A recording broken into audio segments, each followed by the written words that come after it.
Hey everyone, welcome back to FPL Fran. Today's video is going to be my Gameweek 21 transfer plans as we look ahead towards, obviously, a time of uncertainty, right? We've just lost Son and Salah, and a lot of us will be sort of thinking about how to replace them adequately. And I think a lot of us probably only have one free transfer, if we're being honest. And that's going to be, of course, only one player probably brought in or hits being brought in as well. The biggest thing for my team and my sort of team selection right now is that I actually have two free transfers. But I'll be talking about that in the transfer plans video or segment later. And I'll just be quickly reviewing my Gameweek 20 team, just talking about all the assets that I have and whether I'm happy or not with them. Right now, of course, I've had a green arrow for 94 points. That sends us to top 20,000 in the world once again. The goal, of course, is to finally and hopefully reach top 10,000 at one point this season, and obviously finalize there as well, just like we did last season. But that's still a distant dream, I would say. Captaincy decision obviously didn't go my way. 9 points down the drain, really, going from, let's say, Salah to Alvarez. I don't really regret the decision. I thought it made sense. Salah, of course, completely performed, incredibly, and so did Liverpool, and Newcastle posted the worst defensive performance this season. So when you contextualize, for example, looking at even, let's say, Man United's battering defeat last season to Liverpool at Anfield, I don't even think Liverpool amassed that much expected goals. And so it just shows you the amount of chances Liverpool had, and also the amount of chances that Darwin had missed. But moving on, Areola obviously saved the team this game week in terms of sort of recuperating what was going to be a very, very small green and making it a pretty significant one, fortunately. So for me, Areola, I'm happy that I still own him, happy that I own rotating pairs, even though they haven't really worked out. The reality is, though, there was a time and place where, if you guys remember, Areola could have very well been a doubtful goalkeeper. So I was happy to own Dubravka then, and I do believe I got one clean sheet as well out of it, although I've missed most of Areola's holds bar this one. Areola has been very fortunate. That's the reality. I think West Ham have been very strong in terms of actually getting these clean sheets, but also when you look at the results from an analytics point of view, those expected goals conceded are very high still, and it does, of course, question whether Areola has been a bit fortunate, and I think he very much has. But I'm happy, of course, that I've owned that fortunateness. As far as the defense, shocking. Porro, Gabriel, I don't really think they deserve points. I also have Cash and Colwell, just to remind you as well, on my bench. So let's quickly just scroll down to my bench. As you can see, they're there and doing nothing, as they do usually.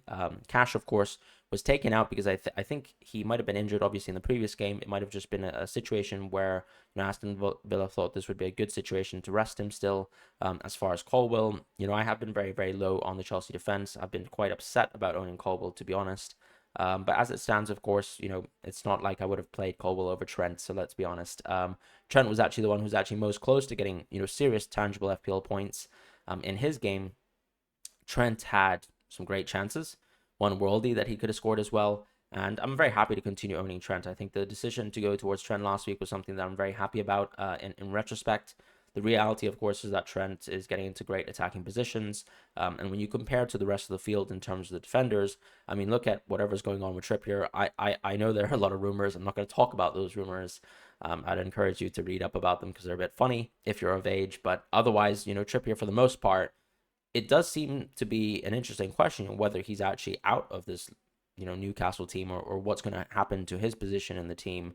Given that he's actually the only asset in the game, I would say, who sometimes, has comparably good stats to someone like Trent Alexander-Arnold. The biggest thing, of course, is that Newcastle have suddenly become, effectively a bottom half defense over the last 5 game weeks because of how poor the results have been in these unique games. Whereas at the start of the season, they were very comfortably ticking along like a top 3 defense, like they were last season. So a dramatic shift in our expectations for Newcastle. I'm pretty happy that I don't own any Newcastle assets except for Dubravka, of course. In terms of the midfield, Saka, Son, Salah, Palmer, Richarlison. As I said, obviously, I'll talk about the captaincy in a moment, but I'm happy that I played Richarlison over Darwin. Richarlison had also wasted a couple chances. If you watched the Spurs game as well, Son had also missed a couple chances, and part of that was, Richarlison, for example, not finishing off one of the very, very easy Son assists that he had laid off, and things like that. So with Saka and Palmer, I think the most interesting thing here is when we look ahead and forecast towards Gameweek 21, who's going to be our captaincy? Now that we've actually seen enough games of Palmer play, and obviously I've owned Palmer for a while now, I actually replaced Gordon's, I think, 2 goals, 2 assists for Palmer, but I'm happy, of course, that I ended up with Palmer. The reality, of course, is Palmer has become an incredible asset. and open play as well, as we expected, because underlying stats in open play were very, very good at the beginning, and he's only really continued with that, and he sort of overperformed, if anything. As far as Saka, pretty dismaying altogether with the Arsenal attack, and it also calls into question, let's say, if you are thinking about replacements, do you, for example, double up on the Arsenal attack? I think it does feel odd to do so, particularly when there are other assets in the game that you might be a bit more comfortable with, particularly when the Arsenal attack still isn't firing. If you look at, for example, non-penalty expected goals, Arsenal are not a top 3 team, and that's the sort of landscape that we are at right now. I think Arsenal definitely have fallen off in terms of attack. I think we expected them to recover a little bit, but if anything, the recent results have not really helped in terms of goals scored. Obviously, the West Ham result, when you look at it, that's a game where you can say, on a different day they could have scored more goals, but actually in a Fulham result like that, that's actually a game that probably raises a bit more question marks than anything. As far as captaincy, as I said though, Saka and Palmer, I think I'm actually leaning towards the Palmer captaincy now, just because this Chelsea attack has been extremely consistent all season long, and Palmer's minutes, they lead me to not really doubt them at all. I really struggle to believe that Palmer is going to be an early substitute. I think he's clearly still their best attacker. Madueke, of course, has played well and deserved minutes too, but I really think Palmer's, basically a golden goose in this FPL game, where he's just at a ridiculous price. With Alvarez and Watkins, and even Darwin, of course, if I scroll down to my bench, I think I have some question marks in terms of Gameweek 21, forecasting their minutes. If Haaland is back for Newcastle, as Pep had sort of intonated, and if Darwin, for example, continues to stink it up, and more importantly, Jota continues to play so well, Liverpool actually have 2 cup games, right? They have, first of all, the FA Cup game versus Arsenal, which also will color in whether there's a blank or not in the future. And then there's going to be the EFL Cup game versus Fulham too, where you're going to be asking the question whether Darwin starts that game, because if he starts that game, it's pretty likely that maybe versus Bournemouth that he would be benched. And so there are some question marks within my team. I think the biggest thing here is that if I make a move towards a midfielder this week, and actually save, let's say, 2 free transfers for the week after that to go into Haaland on Gameweek 22, then technically I can have one of these players blank as well in Gameweek 22. But I have to make the right decision between selling Alvarez or selling Haaland on Gameweek 22 as well, because I think there's going to be a future plan for Solanke too. So that's the biggest thing. So let's quickly head towards our transfer plans, just to sort of consolidate everything that I've really said. Biggest thing here is that, of course, I have 2 free transfers, and I do own Darwin. As I said, I think if I believe, for example, that Darwin's not going to be able to play or start, for example, versus Bournemouth, I think I might keep Alvarez, because the biggest thing with KDB and Haaland is that we know that they've been coming from a pretty sort of, I think KDB obviously a long-term injury, Haaland a medium-term injury. The reality, of course, is that they're probably not going to play that many minutes. So I think in terms of the amount of minutes that, let's say, I can get away with from a certain player, I think actually it would be Alvarez who I'd be benefiting more from, because if anything, Darwin, I think if, let's say, Jota starts and continues to build his fitness, there is a question, of course, whether Darwin is only going to be a sub, whereas I think that there could still be an opportunity for Alvarez to start in the Man City game, and then obviously for Haaland or KDB to come off the bench in that sort of circumstance too. So biggest thing here as well when we're talking about Salah and Son is that I actually have already tanked effectively a price drop from Salah. I used to own him at 12.9 million, so it just suggests that I can continue to take one more price drop from Salah. Now with Son, it's a completely different picture. I've already lost 0.1 from Son, due to the price fall, but I actually haven't lost anything in terms of team value, or selling value rather. So the next time Son drops, I will actually lose another 0.1.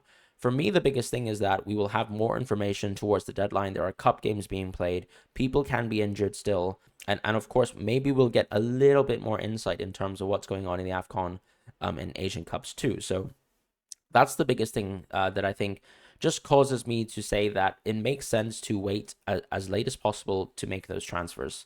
Yes, of course, when I look at my team, I think cash is still a pretty horrible own, but I really don't want to force transfers towards cash, because it's not like I have to play cash whatsoever. Instead, obviously, I can play just Gabriel, Colwill, Trent, Porro, worst case comes to worst. And then, as I said, I think the move that would make the most sense is probably to go out of Son into someone like Odegaard or someone like Bowen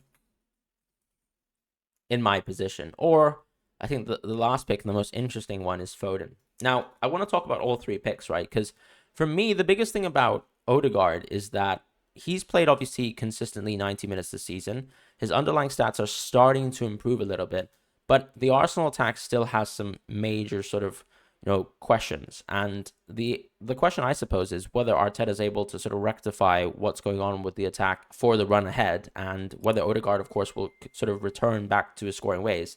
If you even look at, for example, just general points, right, in the midfield position, I mean, it's not like Odegaard is that far behind some of the leading players. But the question, of course, I think a lot of people will want to ask is he really even worth it? And so that's an interesting question to ask. I think the biggest thing with Foden, too, is he does have, obviously, a very high potential of having double game E25 come to fruition.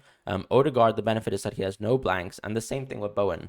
The difference with Bowen and Odegaard, I think, is that Odegaard obviously has many avenues to FPL points where, let's say, he gets one assist in one game. It's very likely that he actually gets triple bonus points because there are many actions that he does from a creative point of view, like taking set pieces, like just in general, for example, the way he plays, the way he actually is a metronome, for example, on the ball, that leads him to get triple bonus points. Whereas with Bowen, the biggest thing is whether he scores or where he doesn't. Because in many games where Bowen doesn't score, or let's say just gets one assist, or even scores, for example, you'll see that Bowen isn't very high on bonus because it's not like the way he plays football for this West Ham team is sort of conducive to getting high bonus points. So that's one question to ask. The big thing, of course, is Bowen actually has a beautiful immediate fixture in terms of Sheffield United away. So I think that's very interesting, and that sort of makes me think between Bowen and Odegaard as sort of my leading picks. There's obviously going to be Richarlison for some people who don't own Richarlison. I think Richarlison obviously has a high chance of blanking, right, versus Chelsea in Game 26. But interestingly, of course, Madison probably isn't going to come back until Game 25. So if you want a short-term punt on a player who probably is going to be on penalties and hopefully will recover from whatever back issue he has, Richarlison's minutes could be absolutely insane, and his underlying stats as well have been insane. So Richarlison for me is definitely one of the replacements that I would seriously consider. But as I said, you need to also plan ahead and think about whether the blank game week could affect you and your FPL planning. As far as me, of course, as I said, I think it's between Bowen, Odegaard, and potentially Foden. But I think with Foden, the issue really is that when you look at that Man City team on paper, right? Biggest thing, of course, is that you have someone like Oscar Bob who can play in the wing positions, and now you've got Doku coming back too. So that sort of covers in certain positions in the team. Bernardo is incredible still and plays multiple roles for the team, so he sort of occupies a spot on the team most times.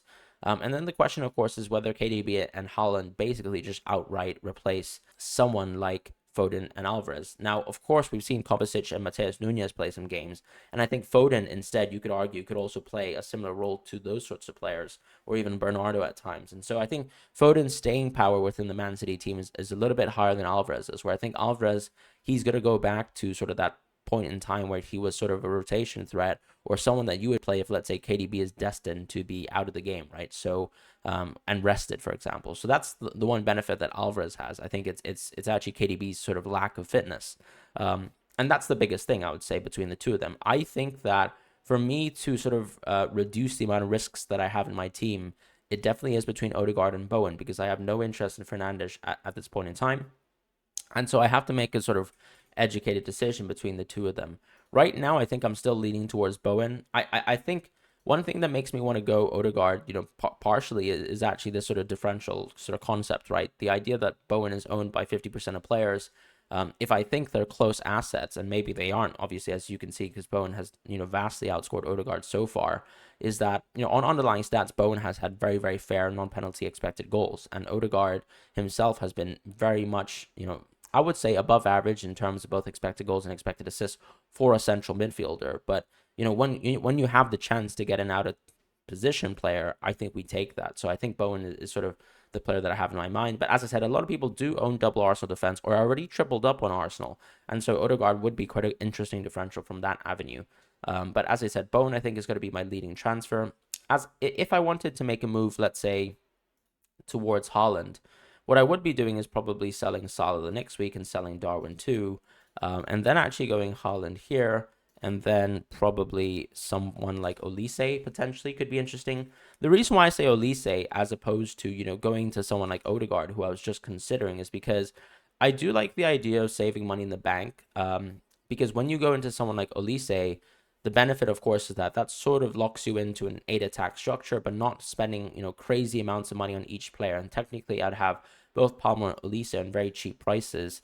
And then the move back into Salah, whenever Salah's back or whenever Son's back, let's say after Liverpool potentially blank, that could be quite interesting. And then instead of Alvarez, I'd probably own Solanke for a short while, and potentially as well, Solanke could be a season keeper along with Watkins. So I'd probably own a structure like this, have room to move into certain players like maybe Robertson, or just simply, continue to sort of stockpile cash so that a move towards Salah is a little bit easier. And potentially that would be through someone like Watkins as well. It depends, of course, when we exactly do this.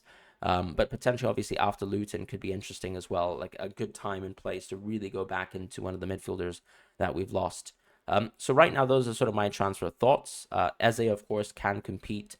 Two, I also think, simply if I wanted to spend all the amount of money that I have, I could also just go Odegaard. But those are my transfer plans for right now. I think the most immediate thing, as I said, if I was to reset, is to sort of replace Son with someone like Bowen or Odegaard, and then to have a plan on Gameweek 22 to bring Haaland in.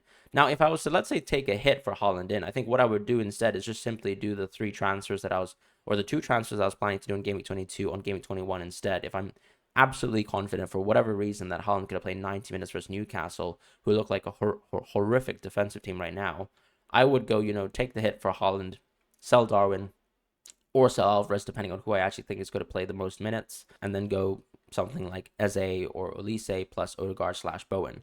And that's sort of the biggest thing right now.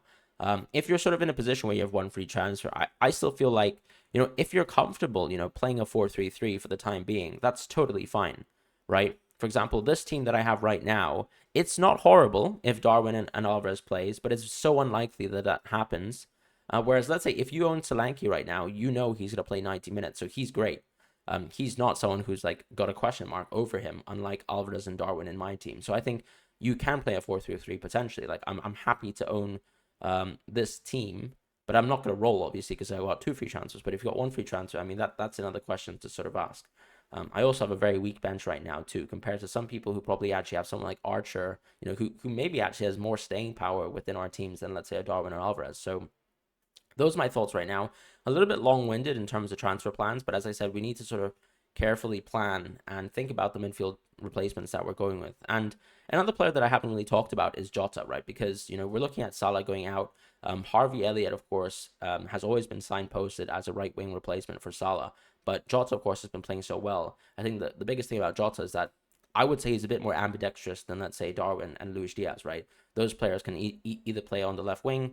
Luis Diaz pretty much primarily left wing, of course, and Gakpo left wing, sort of center forward. But how often do you see, let's say, Gakpo right wing? How often do you see Darwin right wing? So I think Jota can sometimes fill in these right wing minutes, which would mean that overall his expected minutes over this run could be quite high.